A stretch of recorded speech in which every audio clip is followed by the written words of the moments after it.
सज्जनों, समस्त श्रोता बंधुओं, भक्तजनों, मुनिजनों, संतजनों, वृद्धजनों, साधुजनों, सभी का सादर वंदन अभिनंदन करते हुए सभी के चरणों की धूल को माथे पर चंदन मानकर अंकित करते हुए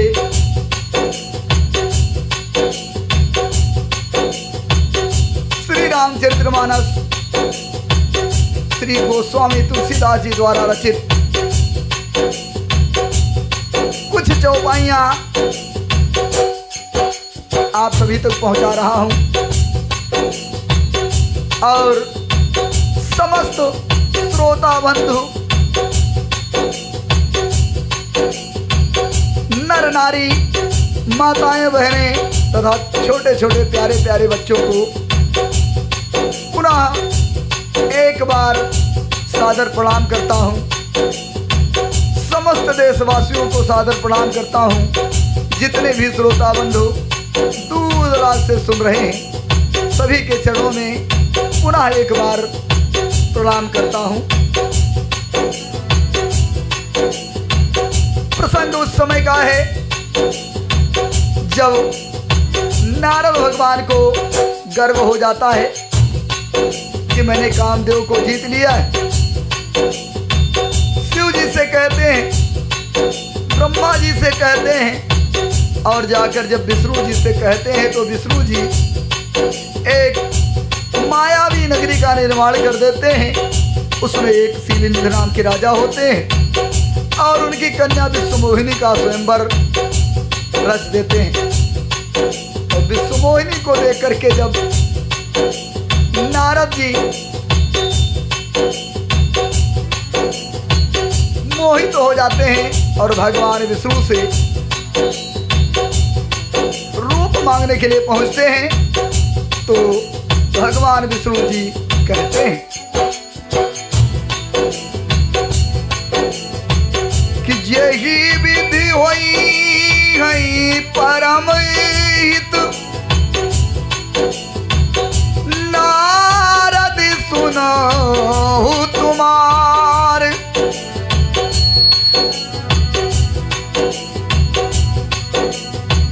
सोई हम करबो ना आन कछु, बचन नामृखा हमार। भगवान विष्णु जी कहते हैं कि हे नारद, आपकी जिसमें भलाई है मैं वही कार्य करूंगा, मेरे वचन मिथ्या नहीं होंगे। पुनः तुलसीदास जी ने चौपाई के माध्यम से प्रस्तुत किया है। कुपथ मागिर जो व्याकुल जोगी, वैद न दे सुनहु मुनि जोगी, यही विधि हित तुम्हारी मैं ठहूं, आस कही अंत रहित प्रभु भैऊ, माया विवश भय मुनि मूढ़ा, समुझी नहीं हर गिरा निगूढ़ा, गौनी तुरंत जहारी सिराई, जहाँ स्वयं बड़ी भूमि बनाई, निज निज आसन बैठे राजा, बहु बनाओ करी सही समझा, मुनिगण हरसि रूप अति मोरे, मन हरस रूप अति मोरे, मोहि तज आनहि बरहि न भोरे। सुनहित कारण कृपा निधाना, दीन कुरूप न जाई बखाना। सो चरित्र लखि काहू न पावा, नारदी जान सबहि सिर नवा।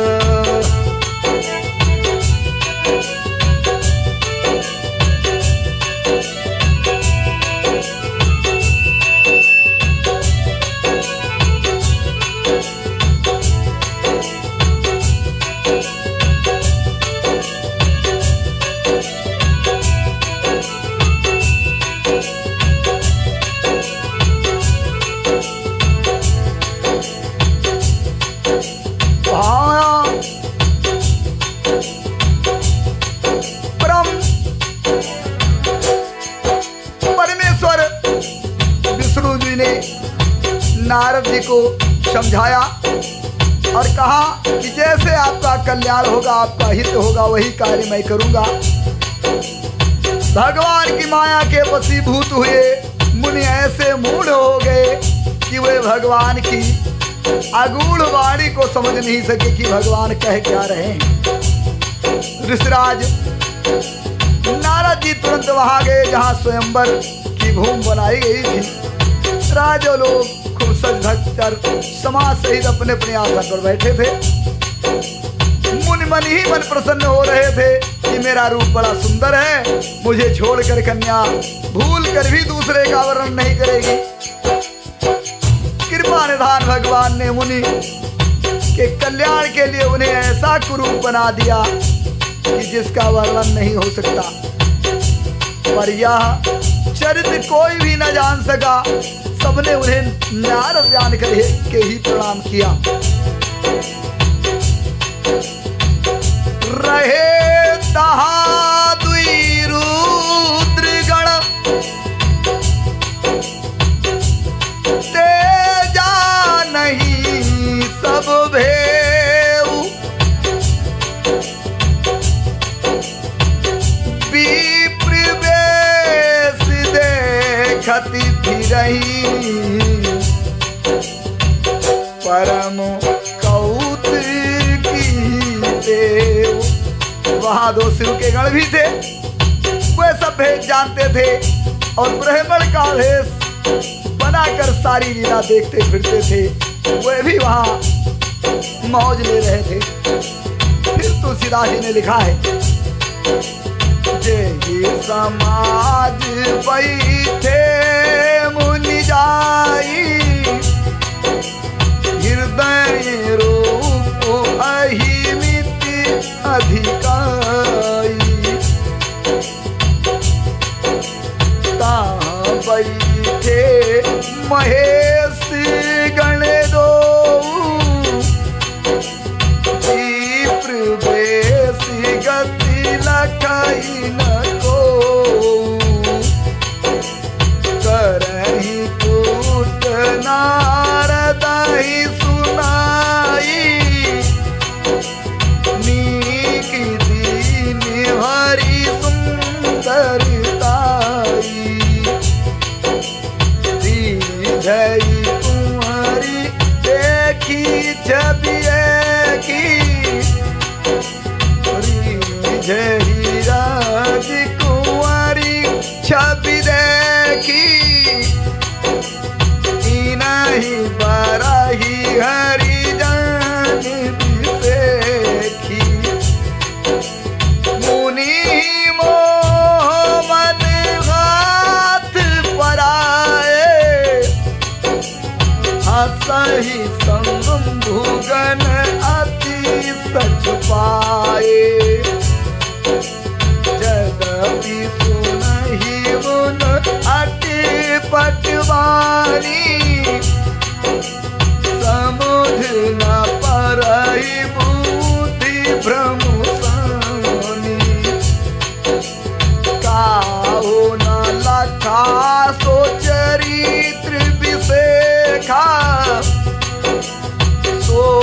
स्वरूप निप कन्या देखा, मरकट बदन भयंकर देही, देखत हृदय क्रोध भतेहि।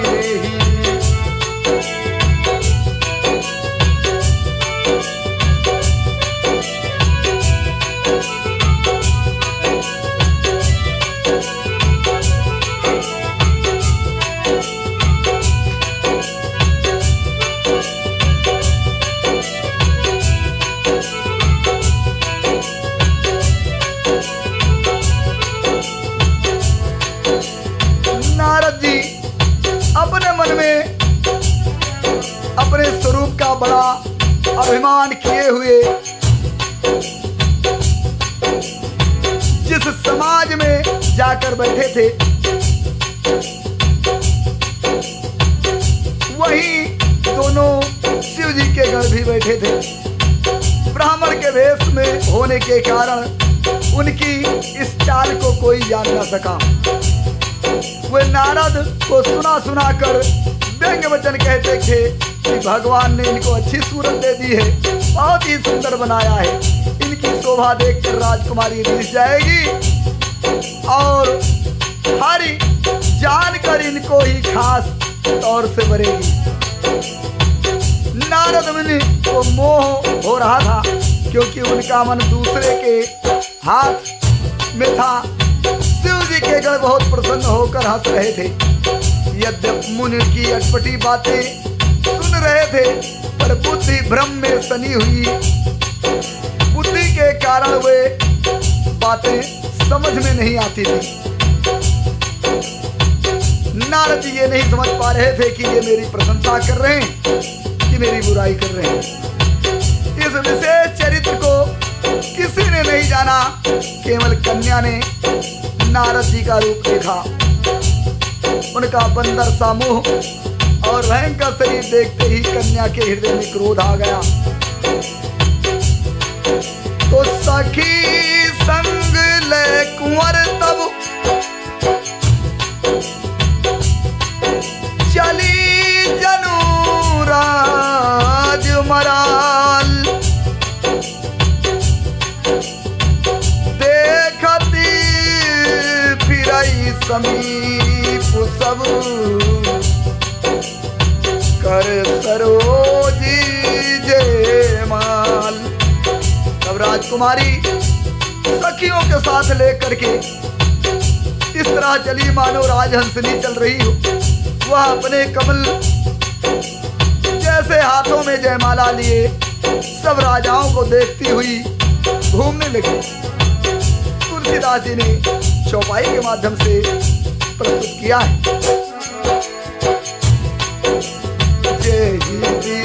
बैठे नारद भूली, तो दिस ही न बिलो की भूली, मुनि मुनि उकसहि अकुलाही, देखी दसारी गण मुस्काहि, धर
बैठे थे उस और उसने भूल कर भी नहीं ताका।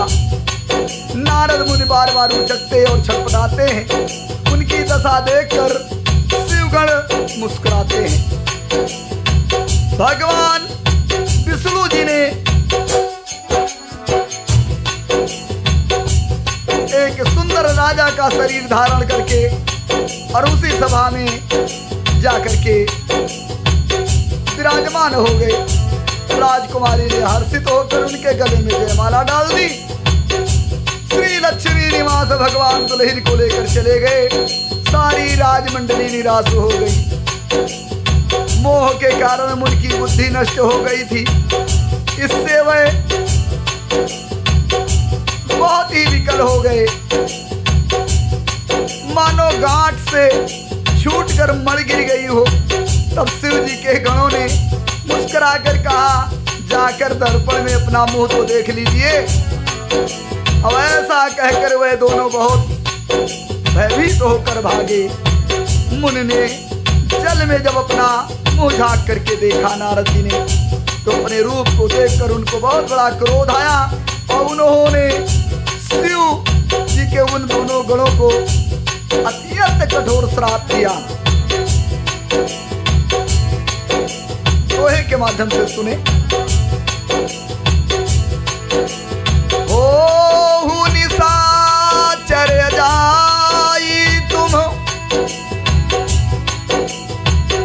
कपटी पापी दो,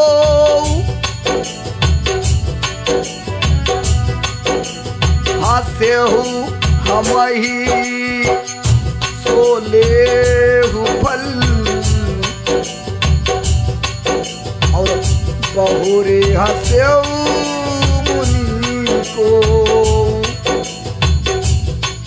जिसने कहा, नारद जी ने उन दोनों गुणों को श्राप दिया और कहा, हमें आपने हमारी हंसी उड़ाई है, उसका फल लीजिए, दोबारा किसी दूसरे को भी तो हंसना।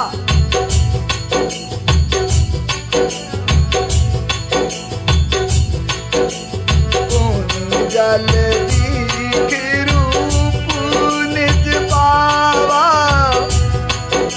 तदप हृदय संतोष नवा, हरकत आधार कोप मन माही,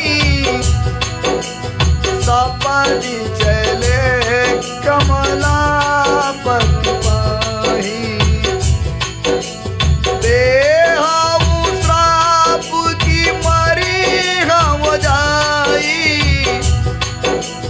जगति मोरे उपहास कराई,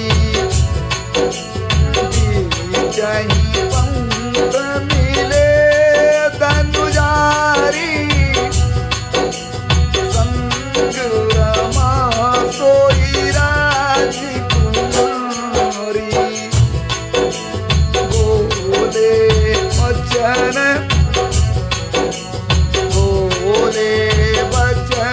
मधुर शुर साई,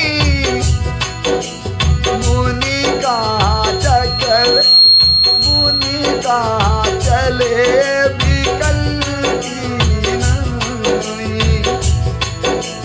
सुनत बचन उपजा अति क्रोधा, माया बस मन गोरा, पर संपदा सकहूँ नहीं देखी, तुम्हारे ईर्षा कपट देखी। मथर सिंधु त्रही बवरायहु, सुरन प्रेर विस्पन करायहु, पर संपदा सकहूँ नहीं देखी, तुमरे ईर्षा कपट देखी।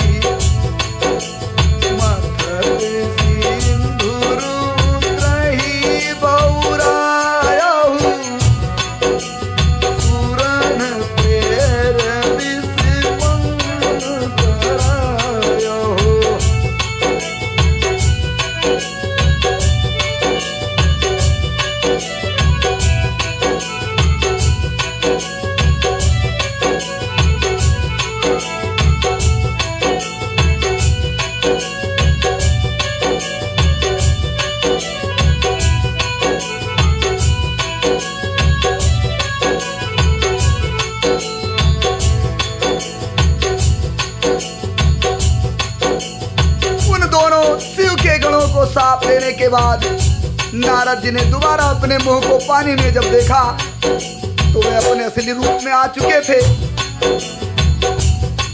और तब वे और क्रोध में भर गए और उनके ओंठ क्रोध से फड़कने लगे। वे तुरंत ही भगवान विष्णु के पास चल पड़े और मन में सोचकर जाते थे कि अगर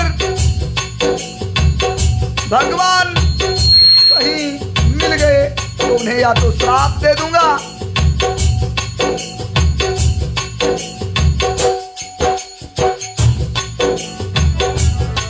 या तो अपने प्राण दे दूंगा। जगत में मेरी हंसी कराई दैत्यों के शत्रु भगवान हरि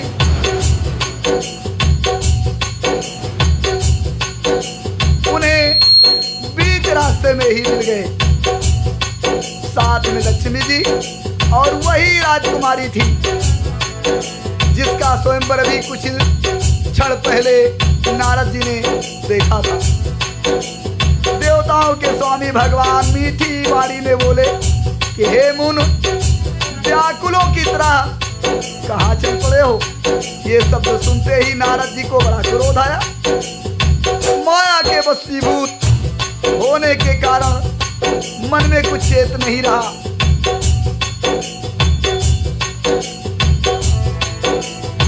मुनि ने कहा, तुम दूसरों की संपदा नहीं देख सकते,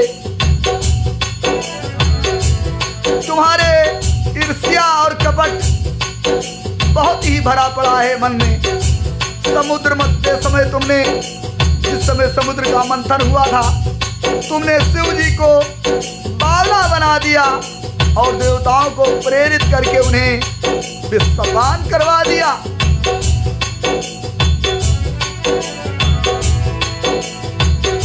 आसुर सुरा विष संकरहि आप रमा मनि चारु स्वार्थ साधक कुटिल तुम सदा कपट व्यवहारु। असुरों को मदिरा पिलाई, शिव जी को विष दे दिया तुमने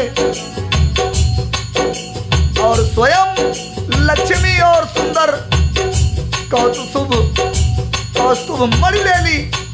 तुम बड़े ही धोखेबाज हो, बहुत बड़े मतलबी हो, सदा कपट का व्यवहार करते हो। पुनः तुलसीदास जी ने लिखा है, परम स्वतंत्र ना सिर पर कोई, भावई मन ही कराहु तुम सोई। भले ही मंद मंद ही भल करहु,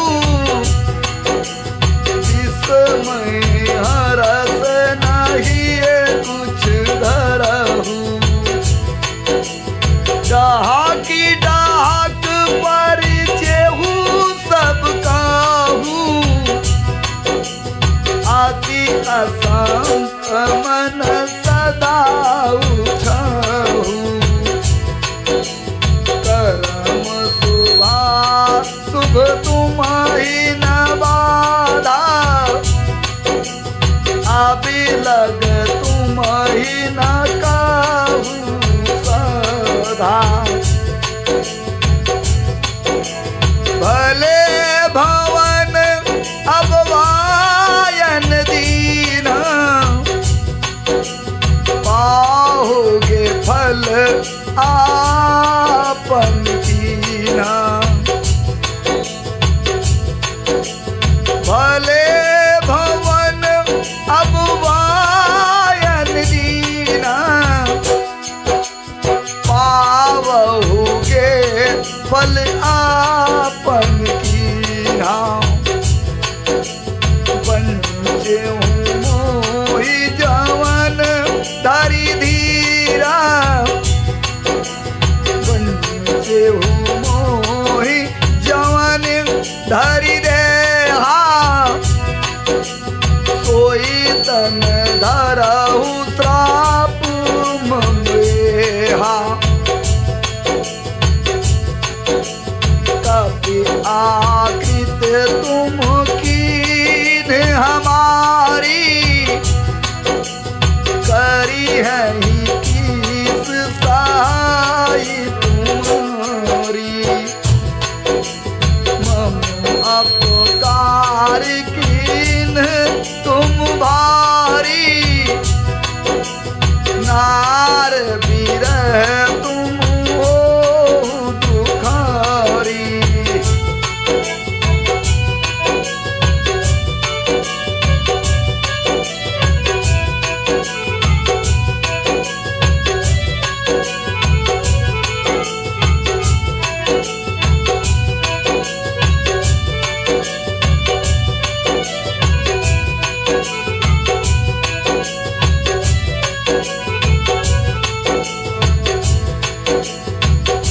नारद जी ने कहा तुम परम स्वतंत्र हो, सिर पर तो कोई है नहीं, इससे जब जो मन में भाता है वही करते हो।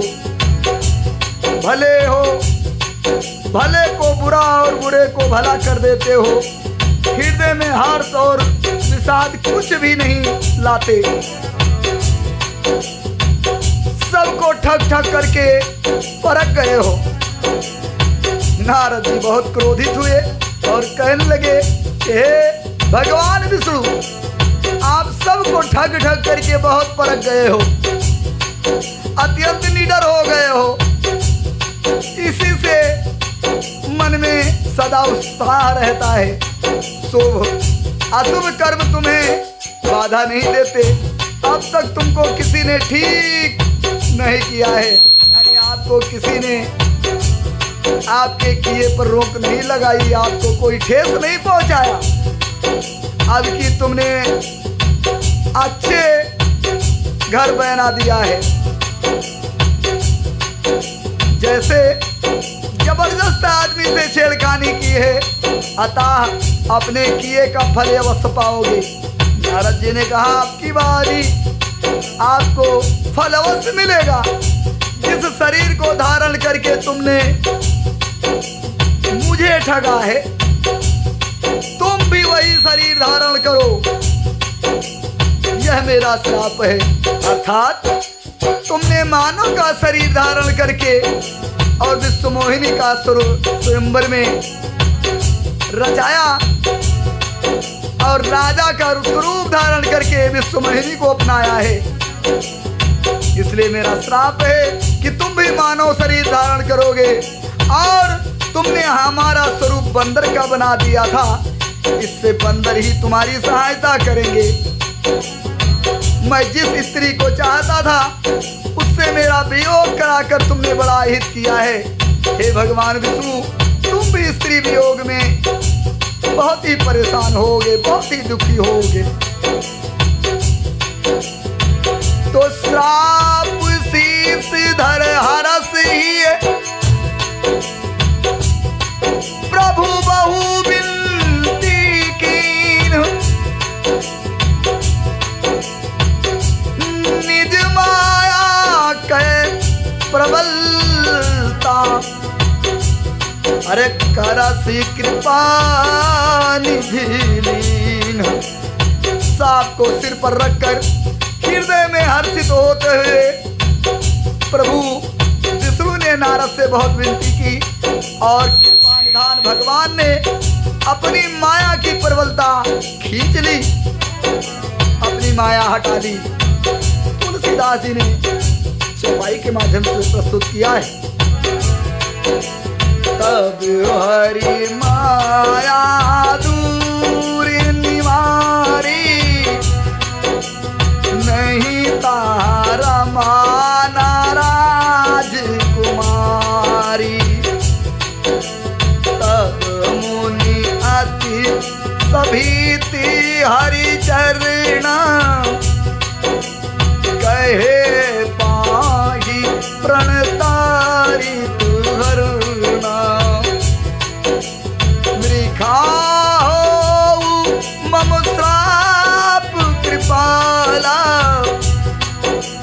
मम इच्छा कहे दीन दयाला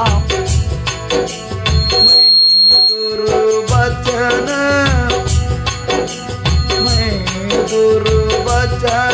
कहे बहु तेरे कहे मुनि पाप मिटहि जिन मेरे जपहु जाई शंकर सतनाम होई है हृदय तुरत विश्राम को नहीं शिव समान प्रिय मोरे आस पर प्रीत तजाऊ जन भोरे जेहि पर कृपा जेहि पर कृपा न करहि पुरारी सो न पाव मुनि भगत हमारी असुर मही बिच रव जाई अब न तुमहि माया निराई असुर धर मही बिच रव जाई अब न तुमहि माया निराई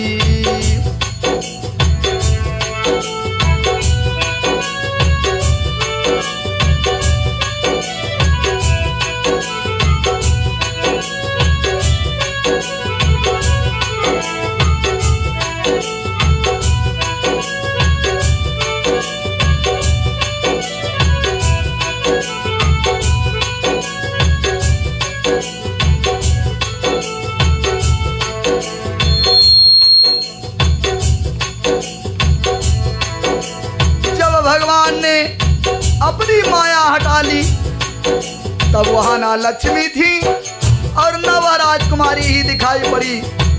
तब नारद जी बहुत भयभीत हो गए और भगवान के चरणों में गिर पड़े। कहने लगे कि शरणागतों की रक्षा करने वाले भगवान, आप मेरी रक्षा कीजिए। नारद भगवान के ऐसे वचन सुनकर नारद जी ने कहा, हे कृपालु, मेरा श्राप मिथ्या हो जाए। तब तीनों पर दया करने वाले भगवान ने कहा कि यह सब मेरी ही इच्छा है। मुनि ने कहा, मैंने आपको अनेक छोटे वचन कहे हैं, मेरे पाप कैसे मिटेंगे। नारद जी बहुत ही विनती करने लगे। तब भगवान विष्णु ने कहा, जा करके शंकर जी के सत नामों का जप करो, इससे हृदय में तुरंत शांति होगी। शिव जी के समान मुझे कोई प्रिय नहीं है और इस विश्वास को भूल कर भी ना छोड़ना। कहा कि हे मुनि, शिव जी जिस पर दया नहीं करते वह मेरी भक्ति नहीं पाता। हृदय में ऐसा निश्चय कर जा करके आप पृथ्वी पर विचरण करो। अब मेरी माया तुम्हें तुम्हारे निकट तक भी नहीं पहुंचेगी। तो बहुविधि मुनहि प्रबोधि प्रभु, तब गए बहुविधि मुनहि प्रबोधि प्रभु, तब भय अंतर ध्यान।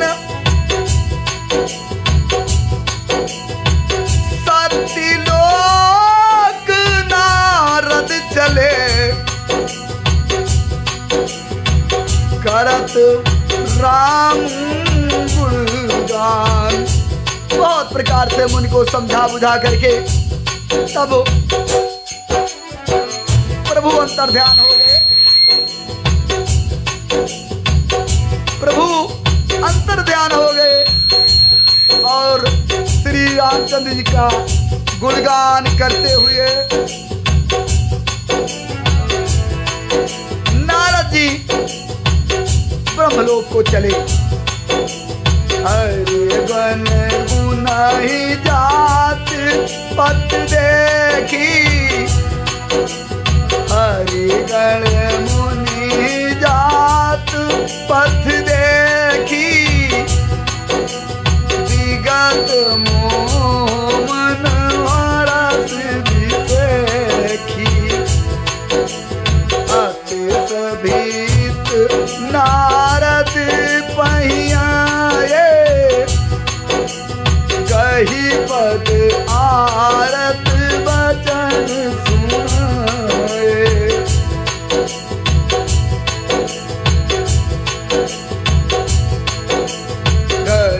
गण हमन विप्र मुनिराया, बड़ अपराध कीन फल पाया, सापो अनुग्रह करऊ कृपाला,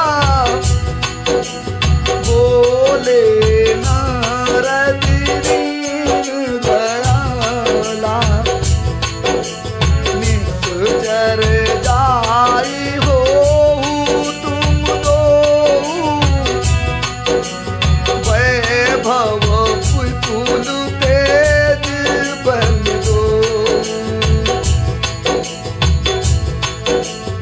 उज्ज्वल विसुजि तब तुम जहिया, धरी हैं विष्णु मनुज तन बहिया, समर मरण हरि हाथ तुम्हारा, होई हो मुकुट पुन संसारा,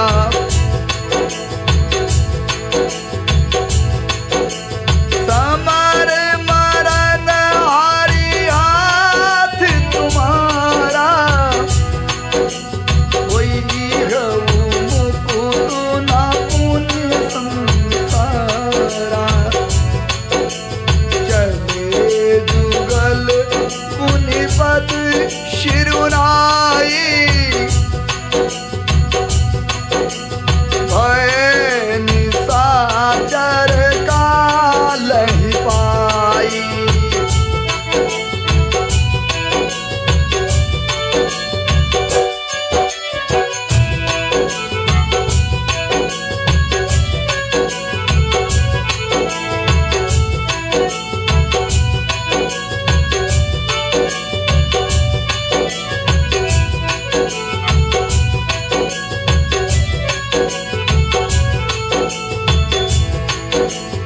एक कलप यही है तू प्रभु, लीन मनुज अवतारी, सूर्य रंजन सजन सुगत,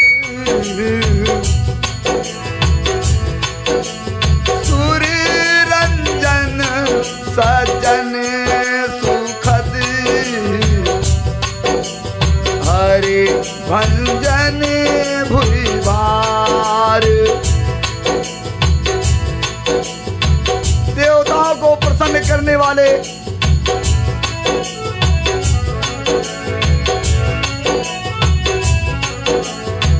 भगवान अपनी माया के माध्यम से कुछ भी करवा सकते हैं। शिव जी के गणों ने जब मुनि को मोह रहित और मन में बहुत प्रसन्न होकर मार्ग में जाते देखा तो अत्यंत भयभीत होकर नारद जी के पास गए और उनके चरण पकड़ करके बोले, हे मुनिराज, हम ब्राह्मण नहीं हैं, शिव जी के गण हैं, हमने बड़ा अपराध किया है जिसका फल हमने पा लिया। हे कृपाल अब साप दूर करके करने की कृपा कीजिए। दीनों पर दया करने वाले नारद जी ने कहा, तुम दोनों जाकर राक्षस हो, तुम्हें महान ऐश्वर्य तेज और बल की प्राप्ति हो, तुम अपनी भुजाओं के बल से सारे विश्व को जीत लोगे। तब भगवान विष्णु मनुष्य का शरीर धारण करेंगे। युद्ध में श्री हरि के हाथ से तुम्हारी मृत्यु होगी, जिससे तुम मुक्त हो जाओगे और फिर संसार में जन्म नहीं लोगे।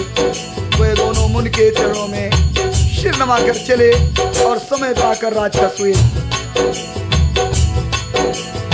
देवताओं को प्रसन्न करने वाले सज्जनों को सुख देने वाले, पृथ्वी का भार हरने वाले भगवान एक कल्प में इसी कारण मनुष्य का अवतार धारण करते हैं। तुलसीदास जी ने चौपाई के माध्यम से पुनः प्रस्तुत किया है।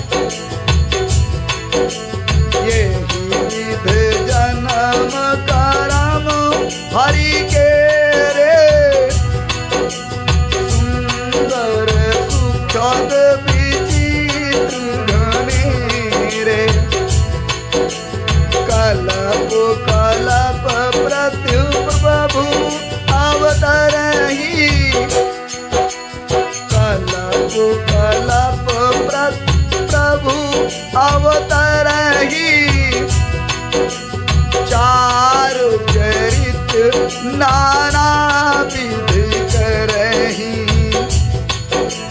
तब तब कथा मुनि सन गाई, परम पुनीत प्रबंध बनाई। विविध प्रसंग अनूप बखाने, करहि न सुन आचरज सयाने। हरि अनंत हरि कथा अनंता, कहि सुनहि बहुविध सब संता। रामचंद्र के चरित सुहाए, कलपि कोटि लग जाहि न पाए। या प्रसंग मैं कहा भवानी, हरि माया मोहि मुनि ज्ञानी। प्रभु कौतुकी प्रणति हितकारी, सेवक सुलभ सकल दुख हारी।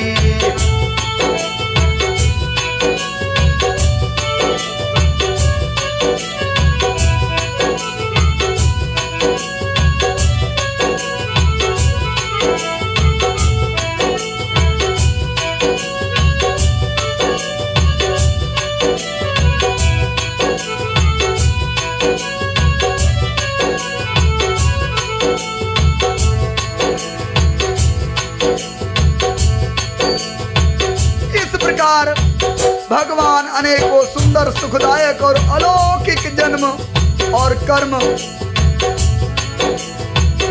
भगवान के हैं।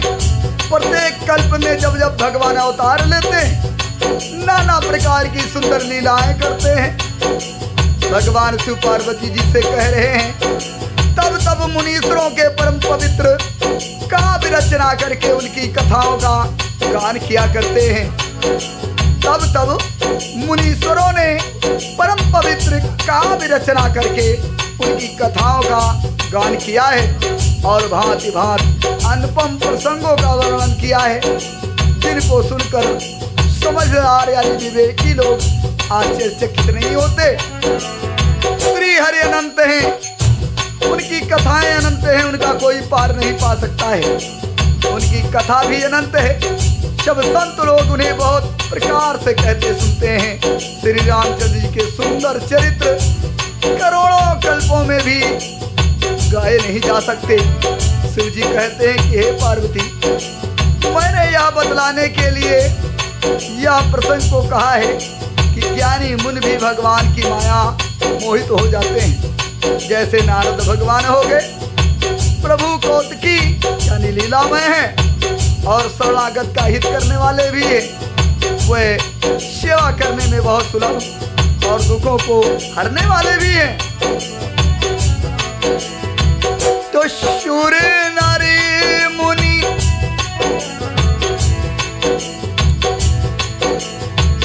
शूर नर मुनि को नाही जही नामो माया प्रबल आस विचार मन माही भजी महामाया पति।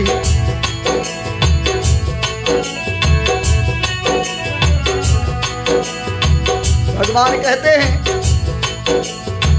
शूर नर मुनि को नहीं, हे पार्वती शूर नर मुनि को नहीं जेहि नमो माया प्रबल आस विचार मन माही आस विचार मन माही बाजिए महामाया पति।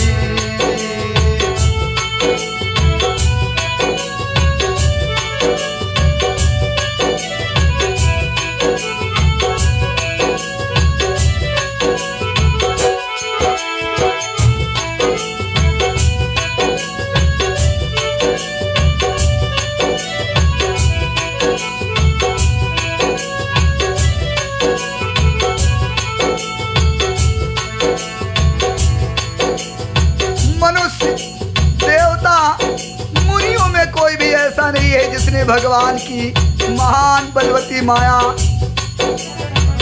ने ना सताया हो। मन में ऐसा विचार कर उस महामाया के स्वामी श्री भगवान का भजन करना चाहिए। पुनः तुलसीदास जी ने लिखा है आप हे तू सुनो शैली कुमारी। पार्वती जी से भगवान शिव जी कहते हैं हे तू सुनो शैली कुमारी कहाँ विचित्र कथा विस्तारी जय कारज अज अगुण अरूपा ब्रह्म भयो कौशलपुर भूपा जो प्रभु विपिन फिरत तुम देखा बंधु समेत धरे मुनिवेशा जासु चरित अवलोक भवानी सती शरीर राहु गौरानी जासु चरित अवलोक भवानी सती शरीर रही गौरानी आ जाऊं ना छाया मिटात तुम्हारी सासु चरित सुन ब्रह्मज हरी लीला की जो देही अवतारा तो सब कही हम मति अनुसारा भारद्वाज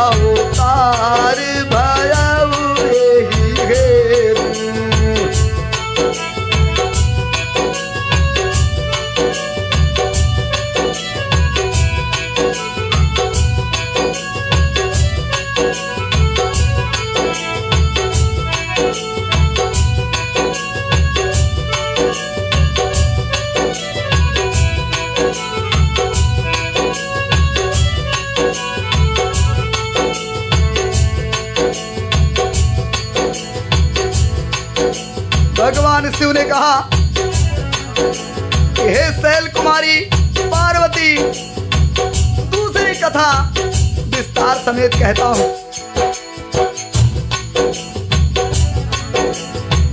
और ध्यान लगाकर सुनिए। जिस कारण से जन्म रहित निर्गुण रूप रहित ब्रह्म अयोध्यापुरी के राजा हुए, जिन प्रभु श्री रामचंद्र जी को तुमने भाई लक्ष्मण के साथ मुनियों सा भेष धारण किए वन में फिरते देखा था। और हे भवानी, जिनके चरित्र देखकर सती के शरीर में तुम यानी अगले जन्म में तुम बावली हो गई थी और उनकी परीक्षा लेने के लिए निकल पड़ी थी। अब भी तुम्हारे उस बावलेपन की छाया नहीं मिटती है। उन्हीं के भ्रम रूपी रोग के हरण करने वाले चरित्र सुनो। अब उस अवतार में भगवान के जो जो लीलाएं हुई हैं, वह सब मैं अपनी बुद्धि के अनुसार तुम्हें सुनाता हूं। याज्ञवल्क्य जी ने कहा कि हे भारद्वाज, शंकर जी के वचन सुनकर पार्वती जी सच्चा करके प्रेम सहित मुस्काई और फिर केतु शिव जी से जिस कारण से भगवान का अवतार हुआ था उसका वर्णन भगवान शिव जी करने लगे। तो सो मैं तुम सन कहाऊं सब, सुन मुनि सुमन लाई, राम कथा कलिमल हरण, और मंगल करन सुहाय। हे मुनीश्वर भारद्वाज, वह सब तुमसे कहता हूं, मन लगाकर सुनो। साम्राट श्री रामचंद्र जी की कथा कलयुग के पापों का नाश करने वाली है, सभी का कल्याण करने वाली है और बहुत ही मनोरम है। तुलसीदास जी ने चौपाई के माध्यम से प्रस्तुत किया है। मन मनो अरु शत्रुपा, और जिन ते भे नर तृष्ट अनुपा, संपत धर्म आचरण का, आज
मुनीश्वर भारद्वाज, अब मैं सब तुमसे कहता हूं, मन लगाकर सुनो।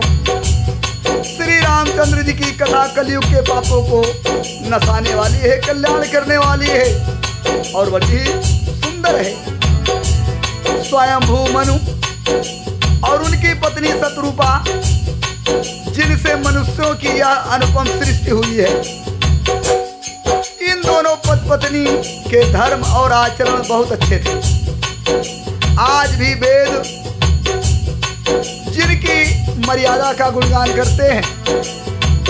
राजा उत्तानपाद उनके पुत्र थे, जिनके पुत्र हरिभक्त ध्रुव जी हुए और उन मनु जी के छोटे लड़के का नाम प्रियव्रत था, जिनकी प्रशंसा वेद पुराण भी करते हैं। पुनः देवहूत नाम की कन्या, उनके एक देवहूत नाम की कन्या हुई, जो करदम मुनि को ब्याही गई, जिन्होंने आदिदेव दीनों पर दया करने वाले समर्थ एवं कृपाल भगवान कपिल को गर्भ में धारण किया। तत्वों का विचार करने में अत्यंत निपुण भगवान ने सांख्य शास्त्र का प्रकट रूप में वर्णन किया। उन मनु जी ने बहुत समय तक राज किया और जब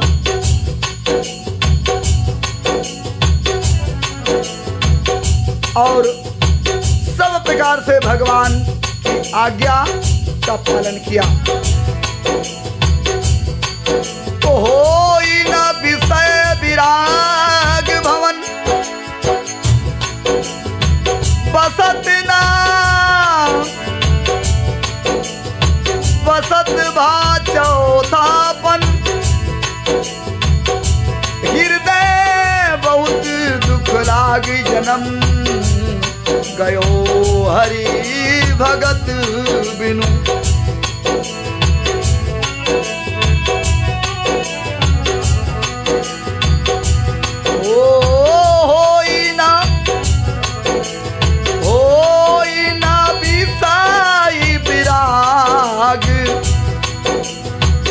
होई न बिसाई विराग, भान बसत भा चौथापन, हृदय बहुत दुख लाग,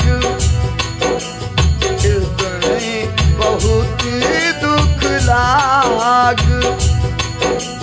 जन्म गयो हरि भगत बिनु। घर में रहते रहते बुढ़ापा आ गया, परंतु विषयों से वैराग नहीं होता। इस बात को सोच करके उनके मन में बड़ा ही दुख हुआ कि श्री हरि की भक्ति के बिना जन्म यो ही चला गया। तब तुलसीदास जी ने प्रस्तुत किया है, बस राज सुतहि तब दीना,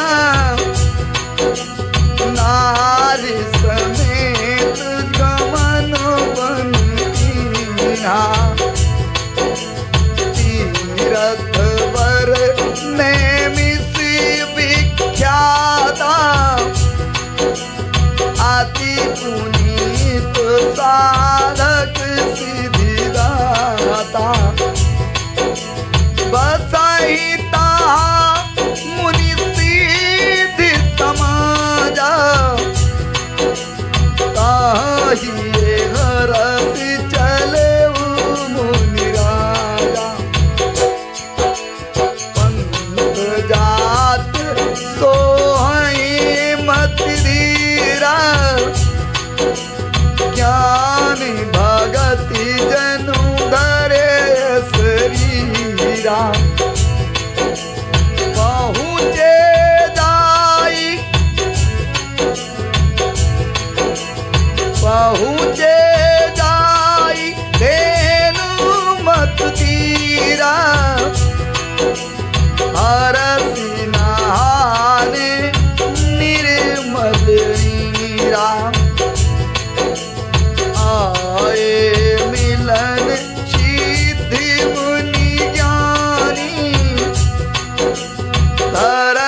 राज दे दिया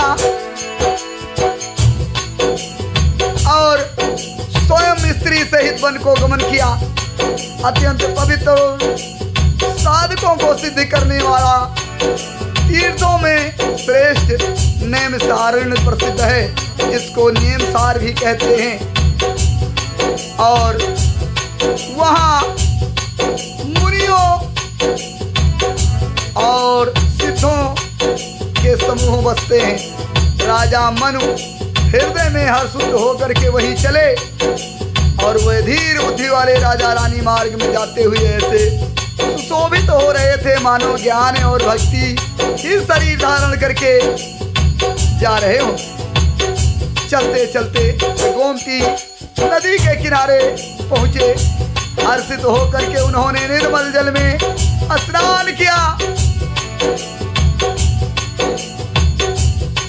उनको धर्म धुरंधर राजर्षि जानकर सिद्धि और ज्ञानी मुनि उनसे मिलने आए। जहां जहां सुंदर तीर्थ थे, मुनियों ने आदर पूर्वक सभी तीर्थों उनको करा दिए। सब जगह मुनियों ने उनको टहलाया। उनका शरीर दुर्बल हो गया था। वे मुनियों से वस्त्र धारण करते थे और संत के समाज में नित्य पुराण सुनते थे। तो 12 अक्षर मंत्र पुनि जपहि सहित अनुराग,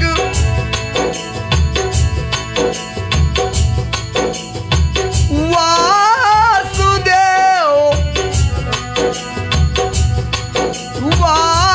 वासुदेव पद पंकरु और दंपत मन अति लाग। वे भगवान कृष्ण का 12 अक्षर का मंत्र हमेशा जपते थे। ओम नमो भगवते वासुदेवाय। प्रेम सहित इसी मंत्र का जाप करते थे और भगवान वासुदेव जी के चरण कमलों में राजा रानी बहुत ही मन प्रसन्न हो करके भगवान के चरणों में अपने ध्यान को लगाए रखते थे। और आज का प्रसंग यहीं पर समाप्त किया जाता है। और मैं समस्त देशवासियों, समस्त श्रोता बंधुओं, माताओं एवं बहनों सभी से पुनः एक बार फिर से क्षमा चाहता हूँ। यदि किसी भी प्रकार की यदि हमसे कोई त्रुटि हुई है उसके लिए सभी क्षमा करेंगे। और अब पुनः अगले भाग में आप लोग के समक्ष प्रस्तुत हो जाऊंगा। एक बार प्रेम से बोलिए भगवान विष्णु की जय, श्री रामचंद्र भगवान की जय, सीता मैया की जय, नैमिषारण्य तीर्थ की जय, सभी मुनि जन साधु जन संत जनों की